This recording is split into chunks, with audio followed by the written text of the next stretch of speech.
তুষার ভাই, আপনার কাছ থেকে একটু শুনতে চাই। প্রিন্স ভাই বেশ কয়েকটি প্রশ্ন তুলেছেন। পোস্টাল ব্যালট এবং পোস্টাল ব্যালট একটি দলের প্রবাসী এক নেতার বাসা থেকে পোস্টাল ব্যালট উদ্ধার হয়েছে এবং পোস্টাল ব্যালটে প্রতীকের অবস্থান নিয়েও এক ধরনের বিতর্ক আছে, আরও কিছু বিতর্ক আছে এবং প্রধান উপদেষ্টার আজকেও বলতে হলো 12 তারিখেই ভোট হবে, মানে ওনাকে নিশ্চিত করতে হচ্ছে, অথচ ভোটের ট্রেন ছেড়ে দিয়েছে, ভোটিং কার্যক্রম চলছে, নির্বাচন চলছে। আপনি কিভাবে ব্যাখ্যা করবেন? অনেকগুলি প্রশ্ন একটা একটা করে উত্তর দেই। গণভোটের পক্ষে প্রচারণা চালানোর দায়িত্ব সরকারের নয়। গণভোট প্রত্যেক ব্যক্তির একক ভোট। আমি এই গণভোটে কোথায় ভোট দেব এই সিদ্ধান্ত আমি নেব। আমাকে শুধু উৎসাহ দেওয়া যেতে পারে আমি যেন ভোটের দিন ভোট কেন্দ্রে ভোট দিতে যাই। গণভোটের পক্ষে এই ভোট দিতে যাওয়ার প্রচারণা চালানোর কোনো দরকার নেই, এই জন্য যে যারা সংসদ নির্বাচনে ভোট দিতে যাবেন তারাই তো গণভোটে ভোট দিবেন। অতএব আলাদা করে গণভোটের দিন আসেন ভোট দেন মানে একই বুথে এটা বলারও কোনো দরকার নাই। একই সেন্টারই তো ভোটটা হবে। অতএব গণভোট নিয়ে আলগা প্রচারণার কোনো প্রয়োজন কিন্তু আসলে দরকার নাই। বরং দরকার এইটা যে বেশি করে ভোট দিতে আসুন, সবাই আসুন, এই ভোটে কেউ ভোট না দিয়ে বাড়িতে বসে থাকবেন না, এইটা হওয়া উচিত প্রচারণার ভাষা। মানে না ভোট হলেও দিন, না ভোট হ্যাঁ ভোট নিয়ে কথাই বলবে না। আপনি কি বলছেন কোন মার্কায় আপনি ভোট দিবেন? না, আমরা যে সংসদ নির্বাচন করছি এখানে কোন মার্কায় কে ভোট দিবে এটা কি কেউ বলে দিচ্ছে? তাহলে ওইটাও একটা ভোট, যেখানে একটা হ্যাঁ পক্ষ আছে না পক্ষ আছে। কেউ যদি হ্যাঁ পক্ষের ফেভারে বা হ্যাঁ পক্ষের পক্ষে গিয়ে প্রচারণা চালায়, সেই প্রচারণার জন্য সে টাকা খরচ করছে না। এখন ধরেন আমাদের এখানে আমরা 3 জন আছি, 3 জনের মধ্যে একজন থাকতে পারি না যিনি না ভোট দিব। আমি না ভোট দিব, আমার পয়সা নাই সরকারের কাছে, আমি কর দেই নাই বা আপনি দেন নাই বা আপনি দেন নাই, আমি তো নায়ের পক্ষে। নায়ের পক্ষের লোকের টাকা হ্যাঁ পক্ষে খরচ করছেন কেন আপনি? ওখানে যদি 1 টাকা খরচ হয় তাহলে 33 পয়সা করে আমাদের 3 জনের আছে। মনে করেন প্রিন্স ভাই না ভোট দিব, উনি তো বলছে এই ভোট নিয়ে আমার অপ্রয়োজনীয়। তো যিনি অপ্রয়োজনীয় বলছেন, ধরেন আমরা ধরে নিচ্ছি উনি না ভোট দিবে, তাহলে আমরা দুজন যদি হ্যাঁ পক্ষে প্রচারণা চালানোর জন্য সরকার আমাদের পক্ষে চলে আসে, তাহলে সরকার আমাদের দুইজনের পক্ষে আসলো, ওনার পক্ষে থাকলো না। সরকার কি এইভাবে ভাগাভাগি করতে পারে? হ্যাঁ সাথে না যেহেতু আছে, তাহলে না দেওয়ার অধিকারও মানুষের আছে। আপনি কে বলার যে আমি না দিব না হ্যাঁ দিব? অতএব সরকার এখানে সম্পূর্ণভাবে গণভোটের যে স্পিরিট সেইটার ক্ষতি করছে, এবং সেই ক্ষতিটা তারা শুধু করছেই না, তাদের পক্ষে কিছু লোকজন প্রচারণা শুরু করেছে। আপনি হ্যার বাক্সে দিলে আপনি আজাদির পক্ষে, আর নার বাক্সে দিলে আপনি গোলামির পক্ষে। তা আপনি দেখি গোলামির পক্ষে যাওয়ার জন্য কিছু লোককে সুযোগও তৈরি করে দিলেন না দিয়ে। তাহলে আপনারা চাচ্ছেন কিছু লোক গোলামির পক্ষে যাক? সমস্ত স্ববিরোধী কথাবার্তা, এবং এইসব স্ববিরোধী কথাবার্তার কারণে এই যে 12 তারিখেই নির্বাচন হবে, 12 তারিখেই হবে, এই কথা বারবার বলতে হচ্ছে। কেননা সবাই মিলে একটা অ্যারেঞ্জ ম্যারেজ ঠিক করেছে, কিন্তু বর অথবা কনে কেউ মনে করেন রাজি না। এখন বর এবং কনে রাজি না, এই জন্য বাপ মা সব জায়গায় গিয়ে বলে বিয়ে কিন্তু 12 তারিখে হবে, ভাইজান আইসেন কিন্তু কাচ্চি বিরিয়ানি খাওয়াবো। মূল অনাস্থা কিন্তু নির্বাচনের উপরে না, মূল অনাস্থা যারা নির্বাচন আয়োজন করছেন তাদের উপরে। কারণ তাদের কাজ এবং কথা এবং তাদের আগে এবং পরের কার্যক্রমে কোনো মিল নাই। এরপর আপনি দেখেন একটা বক্তৃতা হচ্ছে, সেই বক্তৃতার মধ্যে বলা হচ্ছে it is well planned. How do you know the plan? ধরেন রাজনৈতিক দল প্ল্যান করেছে, এনসিপি প্ল্যান করেছে, তারা কি প্রধান উপদেষ্টার সাথে আলাপ করেছে? তো উনি জানে কি করে কি প্ল্যান, কোনটা প্ল্যান আর কোনটা প্ল্যান না? ওনার সাথে প্ল্যান হবে ওনার উপদেষ্টাদের, ওনার সাথে প্ল্যান হবে সরকারের লোকজনের। রাজনৈতিক দলের লোকজনকে ওনার সাথে গিয়ে প্ল্যান করেছে যে উনি জানে যে এটা ওয়েল প্ল্যান্ড। এবং তারপর উনি আবার এটাও বলেছে তাদের মধ্যে অনেকেই ইলেক্টেড হবে, উনি ইংরেজিতে বলেছেন মন্ত্রী হইতে পারে, হ্যাঁ, এবং আবার বলেছেন তাদের মধ্যে কেউ কেউ মন্ত্রীও হবে। ধরেন আমি একজন সমর্থক, আমি নাহিদ ইসলামকে ভোট দিলাম, নাহিদ ইসলামকে ভোট দিলে সে পাশ করবে, আমি এই আশাবাদ ব্যক্ত করতে পারি। নাহিদ ইসলাম মন্ত্রীও হবে, এই কথাটাকে আমি বলতে পারি। আর ওইরকম পজিশন থেকে যদি বলা হয় তাহলে তো এটাও বলে দেওয়া হলো জিতলে কিন্তু মন্ত্রী বানায়ও।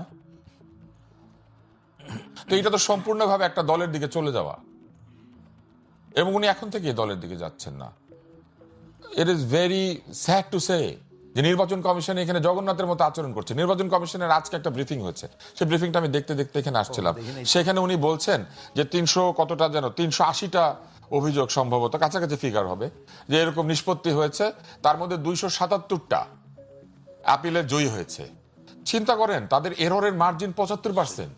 খুব বাজে। তারা যাদেরকে না বলে দিয়েছিলেন তাদের মধ্যে শতকরা 75% ফেরত এসেছে, 277টা ফেরত এসেছে 380টার মধ্যে। তার মানে তারা কিভাবে যাচাই বাছাই করছেন? তারা বসেই ছিলেন স্বতন্ত্র বাদ দিব, এরে বাদ দিব, ওরে বাদ দিব, বাদ দিয়েছেন, পরে আপিল হয়েছে, আপিল হয়ে তারা আবার টিকে যাচ্ছে। এররের মার্জিন এত বেশি একটা নির্বাচন কমিশনের? এটা হতে পারে 10%, 20%, যে 10-20% মনোনয়নপত্র আবার যখন অ্যাপিল হয়েছে সেটা দেখা গেছে যে তারা উপযুক্ত, তাদেরকে ফেরত দেওয়া যেতে পারে। 75% ফিরে এসেছে আপিলের পরে। তার মানে তারা যারা যারা বসে এগুলো যাচাই বাছাই করেছেন তারা ঠিক মতো যাচাই বাছাই করেন নাই। এইবার আসেন, আপনি পরে যেটা জিজ্ঞেস করছিলেন যে এই যে ব্যাংক অন্যান্য প্রতিষ্ঠান তাদেরকে নিযুক্ত করে দেওয়া হয়েছে, গণভোটকে সিএসআর ওই টাকায় করবে। সিএসআর এর যে নীতিমালা আছে বাংলাদেশ ব্যাংকের, সেখানে ভোটের পক্ষে প্রচারণা চালানো সিএসআর আছে ওইখানে। সিএসআর এর নীতিমালা আছে তো, ব্যাংকগুলি কিভাবে সিএসআর এ খরচ করতে পারবে পরিষ্কার নীতিমালা করা আছে। সেই নীতিমালার মধ্যে ভোট আছে, তাহলে ওনারা কিভাবে এই নির্দেশ দেয়? আবার যেসব ব্যাংক এটা চালাবে প্রচারণা, সেসব ব্যাংকের মধ্যে হ্যাঁ পক্ষের লোক আছে, নার পক্ষের লোক নাই। তো যারা নার পক্ষের লোক তারা যাইতে পারবে নার পক্ষে প্রচারণা চালাইতে? আবার যেই ব্যক্তিরা প্রচারণা চালাচ্ছেন তারাই কিন্তু 12 তারিখ ভোট গ্রহণের ভোট গ্রহণে ব্যাংক যাবে কেন? এখানে পরিষ্কার কিছু কিছু ব্যাংক আছে যারা দলীয় আদর্শে প্রতিষ্ঠিত, দলের লোকজন দিয়ে তৈরি করা হয়েছিল, যেগুলিকে 5ই আগস্টের এই অভ্যুত্থানের পরে বলা হয়েছে ব্যাংক পুনরুদ্ধৃত হয়েছে। এস আলম খেয়ে ফেলেছিল, সেটা আমরা উদ্ধার করেছি। হাজার হাজার লোকের চাকরি নট করে দেওয়া হয়েছে, বলা হয়েছে এগুলো সব পটিয়ার লোক, which is true. S Alam ইচ্ছা মতো লোকজনকে চাকরি দিয়েছে, লোন নিয়েছে, যা খুশি তাই করেছে। কিন্তু তার বিপরীতে যাদেরকে ফেরত আনা হয়েছে পরিষ্কার অভিযোগ আছে সেখানে দলের সদস্যরা আছে। মানে একজন অন্যায় করলো তাই বলে কাউন্টার অন্যায় তো আর করা যায় না না, একজন অন্যায় করলে শুধু কাউন্টার অন্যায় করা যাবে না তাই না, একজন যদি ন্যায়ও করে সেটা যদি অন্যায় ভাবে ন্যায় করে। যেমন ধরেন আজকে একটা চাকরি হয়েছে, 11 জনের মেধা তালিকা উপরে ছিল, 12 নম্বরের চাকরি হয়েছে কারণ তার পিতা একটি বিশেষ রাজনৈতিক দলের সাথে যুক্ত। এখন বলা হবে কিন্তু সে কি কম উপযুক্ত? তার তো লিস্টে নাম ছিল, কিন্তু 11 জনকে বাদ দিয়ে যখন 12 নম্বরকে নেওয়া হয়, সেটা নীতিগতভাবে ঠিক থাকলো, আইনে ঠিক থাকলো, এটা কিন্তু আসলে আপনি বুঝবেন যে এটা কোটা না মেধা না, এটা মেধা না কোটা, এটা বাপের কোটা। তো তাহলে কি এটা ঠিক হচ্ছে? একটা নির্দিষ্ট ব্যাংকে থেকে কেন লোকজন যাবে, অথবা ব্যাংক থেকে কেন যেতে হবে? এর আগে নির্বাচন হয় নাই? আমাদের স্কুলের শিক্ষকরা সেখানে গিয়েছেন, সরকারি আমলারা গিয়েছেন, ডাক্তাররা গিয়েছেন, সরকারের কর্মচারীরা গিয়েছেন, যারা সরকারের আইন কানুন জানেন। বেসরকারি জায়গায় চাকরি করে সরকারের আইন কানুন জানে তারা? নাকি এর আগে নির্বাচন করেছে? পোস্টাল ভোট নিয়ে একটা এবার আসেন বিতর্ক পোস্টাল উঠেছে। ভোট। আমেরিকার মতো জায়গাতে পোস্টাল ভোট নিয়ে গন্ডগোল শুরু হয়েছিল অ্যাল গোরের নির্বাচনের সময়, আপনার নিশ্চয়ই মনে আছে অ্যাল গোর। তখন। এবং এই গতবার যখন বাইডেন নির্বাচিত হয়েছিলেন তখনও ট্রাম্পের পক্ষে অভিযোগ করেছিল যে তারা কয়েকটি স্টেটে পোস্টাল ভোটের গরমিল হয়েছে, পোস্টাল ভোটে গড়বড় হয়েছে। সেখানে বাংলাদেশ জীবনে কোনোদিন পোস্টাল ভোট করে নাই, তারা প্রথমে পোস্টাল ভোট করবেন বলে সিদ্ধান্ত নিয়ে একেবারে সবাইকে দিয়ে পোস্টাল ভোট দেওয়াচ্ছেন। পোস্টাল ভোটের সবচেয়ে বড় সমস্যা যেটা থাকে, পোস্টাল ভোটে যদি যার ভোটের পেপার সে কালেক্ট করে ওইখানেই ভোটটা সিল করে ফেরত না দেয়, তাহলে সেইটা নিয়ে বাসায় গেলে সেইটা কাউকে দিয়ে দিতে পারে। আমেরিকাতে এটা হয়েছে, অন্যান্য জায়গায় তো পোস্টাল ভোট হলে এটা হয়। ধরেন রুহিন হোসেন প্রিন্স ইলেকশন করছে, উনি একটা লোক দিয়ে আমাদের সবার ব্যালটগুলি এবং খামগুলি নিয়ে নিল, তারপর উনি বসে সবারটা ফিল আপ করে উনি প্যাকেট করে উনি সেটা পোস্ট করে দিল।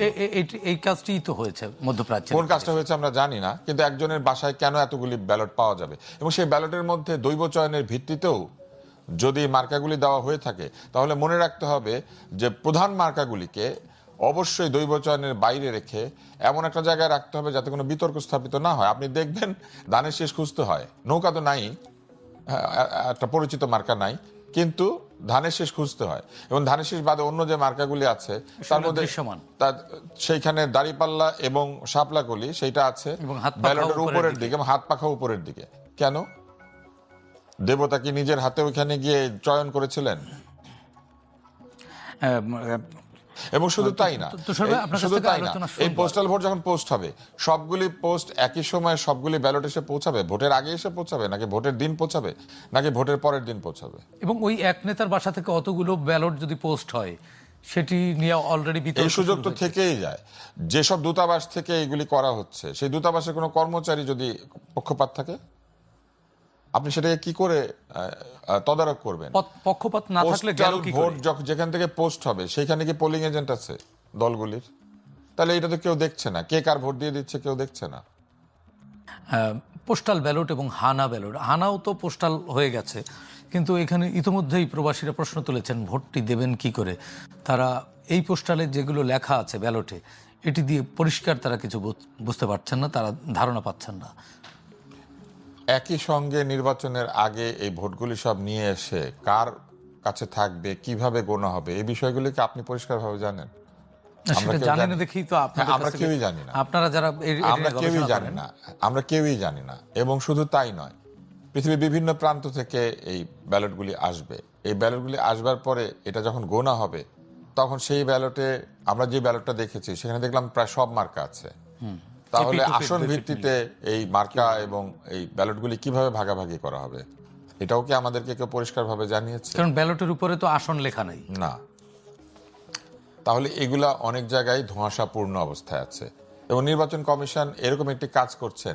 নির্বাচন কমিশন আপনার মনে আছে একটা মেশিন চালু করেছিল ইভিএম। ইভিএম, সেটার জন্য পাইলট করতে হয়েছিল একটার পর একটা, এবং সবাই তখন এমন অস্থির হয়ে গেল যে ইভিএম ভালো না, ইভিএম খারাপ। আমি নিজেও বলেছি যে ইভিএম এর দরকার কি, এত মানুষ আছে ভোট গুনবে বসে বসে, ইভিএম যেহেতু মানুষের মনে সন্দেহ রাখার দরকার কি। কিন্তু আপনি দেখেন সেটারও পাইলট করতে হয়েছে। কিন্তু পাইলট মানে হচ্ছে কিছু কিছু জায়গাতে ইভিএম লাগিয়ে পরীক্ষা করে দেখতে হয়েছে যে ইভিএম আসলে সাকসেসফুল হয় কি হয় না। পোস্টাল ভোট জীবনে কোনোদিন আমাদের নির্বাচন কমিশন নিয়েছে এবং এটা তারা কোনোদিন গুনেছে? এটা তারা কিভাবে গুনবে, কিভাবে কারা গুনবে এই ভোটটি? মেটিকুলাসলি প্ল্যান্ড আমার ধারণা।